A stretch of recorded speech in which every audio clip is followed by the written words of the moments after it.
Sir अभी से आपने घड़ी देखना शुरू कर दिया। आप सर मुझको देखिए, घड़ी को मत देखिए। जी सर। हाँ, वैसे भी सर विपक्ष के लिए अच्छी घड़ी नहीं है तो आप कम से कम घड़ी ना देखें। वैसे भी सर विपक्ष के लिए अच्छी घड़ी नहीं है तो आप कम से कम घड़ी ना देखें। सर अभी से आपने घड़ी देखना शुरू कर दिया। आप सर मुझको देखिए, घड़ी को मत देखिए। जी सर। हाँ, वैसे भी सर विपक्ष के लिए अच्छी घड़ी नहीं है तो आप कम से कम घड़ी ना देखें। Carries Manoj Kumar Jha. Mr. Jha, the floor is yours. Thank you so very much, sir. Very pleased to see you there. We make a great combination, as the history shows. So I'll speak on the bill and I'll speak through the bill. Please protect me and allow me. So first, before I speak on the bill, I'll draw your attention, sir, to the Hindi title of the bill. I'll urge the minister, sir, please make sure that the Hindi we do for the bills, actually they are understandable for the common people. Now, weapon of mass destruction. Secretary General will take note of it. Yeah. Thank you. But for instance, proliferation, paridan, I mean, I think it doesn't go down well. So, I know this bill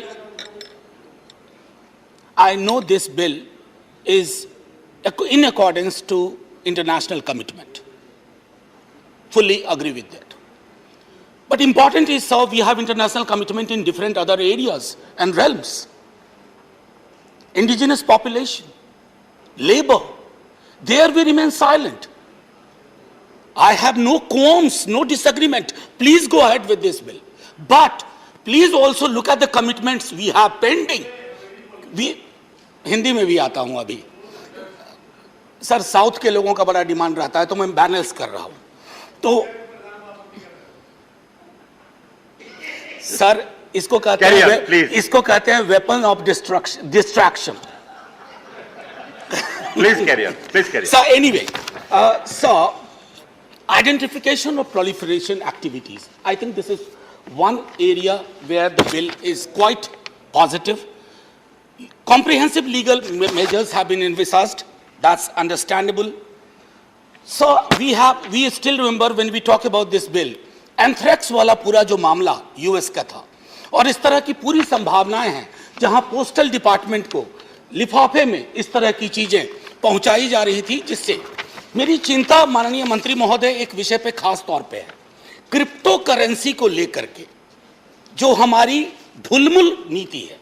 हम crypto को चाहते हैं या नहीं चाहते हैं, recognise नहीं करते हैं, लेकिन आमदनी को टैक्स करते हैं। सर अभी से आपने घड़ी देखना शुरू कर दिया। आप सर मुझको देखिए, घड़ी को मत देखिए। जी सर। हाँ, वैसे भी सर विपक्ष के लिए अच्छी घड़ी नहीं है तो आप कम से कम घड़ी ना देखें। हाँ, मैं ये कहना चाह रहा था सर, खास करके past century since second world war, ये हम लोगों के लिए दिक्कत है और जाहिर तौर पर हमारा मुल्क कई मामलों में बहुत वल्नरेबल है।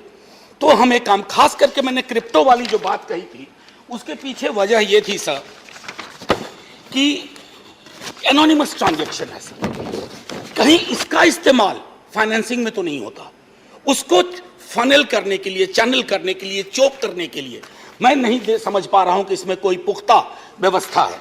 सर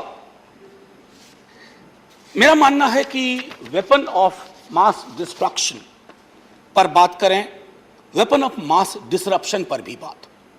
दुनिया हिल रही है, हमारा मुल्क भी हिल रहा है, सिर्फ इस तरह के हथियार और आयुध से नहीं। दुनिया हिल रही है कि एक प्रकार का जहर घोला जा रहा है दुनिया में और हमारे समाज में भी। वो जहर वातावरण में है सर, और उस जहर का असर ये हो रहा है कि हमारे आपसी रिश्ते शत्रुता में तब्दील हो गए हैं। हम अब राजनीतिक प्रतिस्पर्धी नहीं हैं, हम राजनीतिक दुश्मन बन चुके हैं। So the fact of the matter is we are ideological in ideological competition, political competition for have a greater footprint. लेकिन अगर शत्रुता की जुबान से बात होगी ना सर, तो समाज छत विच्छत हो रहा है, इसकी भी चिंता होनी चाहिए। चिंता अगर नहीं होगी तो ये जो वेपन ऑफ मास डिस्ट्रक्शन है ये बिल पास होगा सर, लेकिन weapon of mass distraction and weapon of mass disruption जो हम अपने पूरे समाज में देख रहे हैं, खास तौर पर आजादी के 75वें वर्ष में, जहां आप बैठे हैं, आपके ठीक सामने सर्वपल्ली राधाकृष्णन जी है। ये गांधी, नेहरू, बाबा साहब लोहिया का मुल्क। हमने क्या बना दिया है सर? बौनी समझ, बौनी चिंतन। हम इस बिल के पक्ष में, लेकिन सर क्या इस तरह का एक बिल नहीं आना चाहिए कि वेपन ऑफ मास डिसरप्शन और वेपन ऑफ मास डिस्ट्रैक्शन, जिसके माध्यम से हमारी प्राथमिकताएं खत्म की जा रही हैं, उस पर एक चर्चा हो। मैं इस बिल के पक्ष में हूं। सिवाय इसके माननीय मंत्री महोदय, मैं आपसे एक आग्रह करूंगा कि इंटरनेशनल कमिटमेंट की जब बात हो, आप रसूखदार मंत्री हैं, ब्यूरोक्रेसी से आए हैं, आप अपने रसूख का इस्तेमाल कीजिए और श्रम को लेकर के, श्रम और पूंजी के बीच का जो अनइवन रिलेशनशिप है उसमें भी इंटरवीन करिए। और जोर से जय हिंद, जिंदाबाद सर।